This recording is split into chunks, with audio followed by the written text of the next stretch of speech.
Na igreja, era uma Bíblia na mão. Mas em casa era uma faca. Nós éramos um casal fake.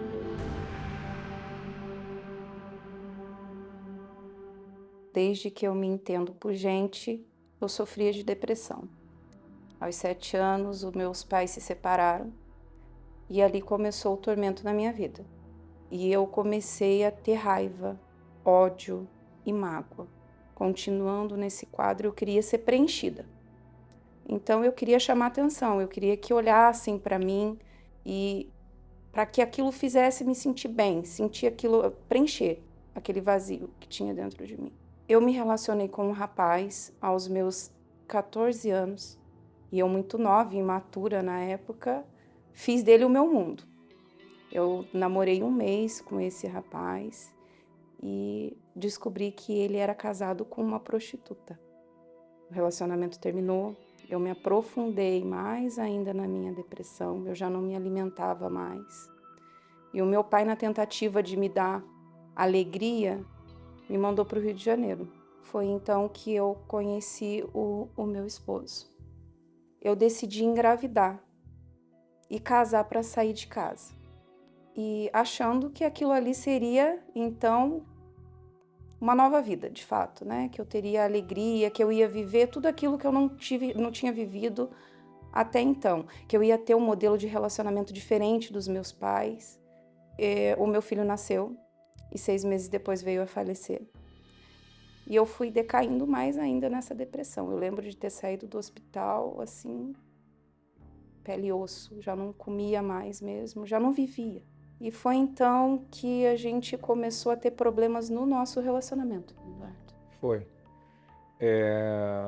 Eu vinha de um relacionamento antes de conhecê-la. E quando nós nos conhecemos, tivemos essa perda do filho. Devido a esse problema, e ela por já conhecer o trabalho da Igreja Universal, foi quando nós decidimos ir frequentar a igreja.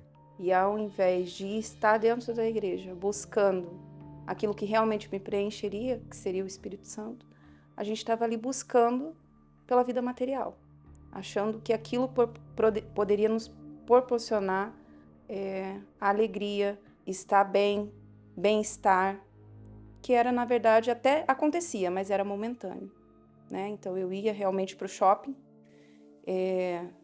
do abrir ao fechar, e quando começava a dar o horário de ir embora, eu já sabia que ali acabava a minha alegria. Então eu já ia embora com aquele aperto no peito. E tinha muitas roupas, eu tinha de tudo. A gente podia frequentar os melhores restaurantes, fazer os melhores passeios, viagens. A gente ia primeiro ia para o shopping, gastar, se desse tempo, ia na reunião da igreja à tarde, às 18 horas. Brigávamos muito, a ponto de haver agressões físicas. Em uma dessas agressões até eu peguei uma faca e parti para cima dele. E ele, na tentativa de me desarmar, porque meu objetivo realmente era matar. Inclusive, ali tá, eu deixei registrado, porque eu achava que em algum momento eu ia usar isso contra ele. Porque essas agressões, elas eram constantes. Por causa de nada, né? Se você for parar para pensar, hoje a gente já nem se lembra mais o motivo, ou quando acabava as brigas, já não se lembrava mais o motivo delas terem começado. O cenário dentro de casa era um, fora era outro. A família perfeita. E quem olhava, inclusive, falava que nós tínhamos uma família tão bonita, a gente parecia ter tudo e a gente não tinha nada. A gente ficou 6 anos dentro da igreja nessa situação, né? A gente escutava falar sobre o Espírito Santo, sobre a prioridade do Espírito Santo, o buscar, o se entregar, mas não entrava, até que veio a pandemia e o meu pai veio a falecer. Foi aí que era como se tivesse me empurrado do precipício mesmo. Eu falava para ele: pai, quando você morrer eu não sei o que vai ser da minha vida. E foi justamente isso que aconteceu. Eu não sabia mais o que fazer da minha vida no momento que ele morreu. Eu olhava para dentro do quarto, num certo lugar onde era o meu espaço, tinha uma farmácia lá dentro. porque eu dava o dízimo para a farmácia, só para atender ela, só em medicamento, que era tudo dela os medicamentos. Em uma das discussões da gente, dentro do carro, eu pensei, eu não tenho mais nada a perder. E o carro em movimento abriu a porta para me jogar. E eu falei para ela, falei, já que você tá louca mesmo, quer se jogar, se joga. Foi. E ela abriu a porta do carro, onde minha filha no banco de trás abraçou ela e falou, não, mamãe, não se joga. Quando os ânimos, naquele momento, quando ela acordou, né, quando ela parou, e eu estava na Avenida das Américas, sentido a minha residência, que automaticamente a gente passaria próximo da igreja. E eu falei, não, peraí, vamos na igreja. E foi quando terminou o culto, ela foi falar com um bispo para buscar uma orientação. Isso mesmo. E aí vem a surpresa dela. Eu cheguei nele chorando, né? Eu já estava chorando. Ele estava em cima do altar, ele nem desceu. Ele só olhou lá de cima, ele explicou o que tinha acontecido. E o bispo Rodrigo olhou para mim e falou assim: você sabe, né, que isso que você tem, o que você está sentindo, só o Espírito Santo vai poder curar. Só ele tem a solução para você. Aí eu olhei para ele e a gente foi embora. Eu vim no meio do caminho pensando, esse homem é louco. Eu achava que ele ia me atender, que ele ia parar, ia sentar, ia orar, ia orientar. E ele só falou para mim, foca no Espírito Santo. E em casa eu comecei a pensar, realmente, não tem ninguém que possa me ajudar. Eu vou buscar. Eu vou mudar a minha vida. Hoje, daqui para frente, eu vou ser outra pessoa. E aquilo ali me despertou. O dinheiro, o carro, o status, aquela vida de aparência, nada faria mais sentido do que eu estar com a minha família no altar. E logo em seguida veio a fogueira santa. Eu cheguei em casa, eu peguei todas aquelas roupas, tudo que representava a Jennifer.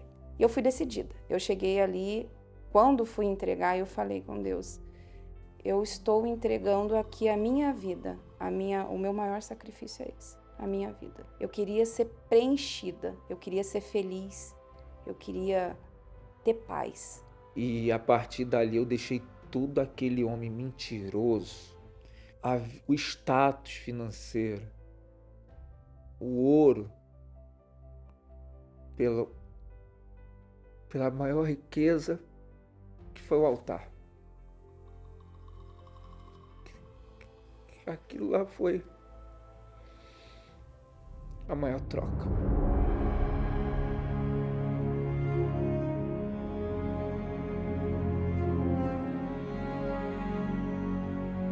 Eu já tinha entregue tudo no altar.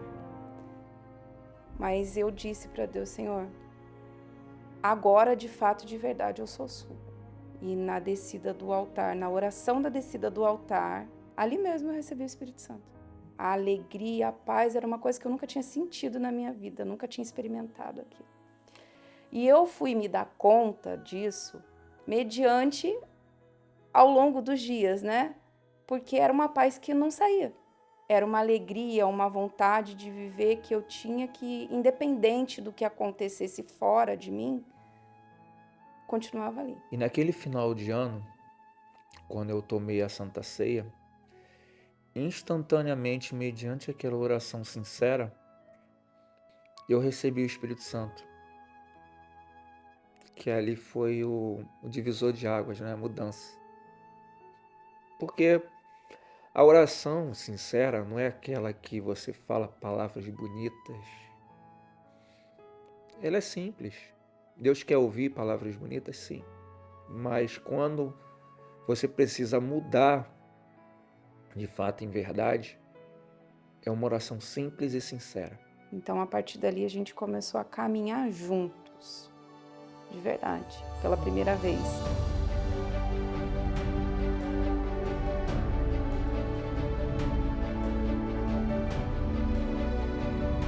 O que não aconteceu durante esses 6 anos que a gente estava dentro da igreja, em um ano aconteceu. Então, hoje a gente tem uma família que não é perfeita, mas é muito perto da perfeição. A gente tem alegria, As nossas filhas têm prazer de estar conosco. Nós temos a nossa empresa, graças a Deus é muito abençoada. Hoje fazemos parte do grupo do resgate dentro da igreja. E a gente procura cuidar, de dar aquilo que a gente recebeu. Deus cuida de tudo pra gente, não deixa faltar. E eu carreguei dentro de mim uma oração. Eu peço a Deus que não me dê muito para que eu não me perca, não me dê pouco para que eu não roube, mas que me dê o suficiente. A gente continue na Para presença manter. dele.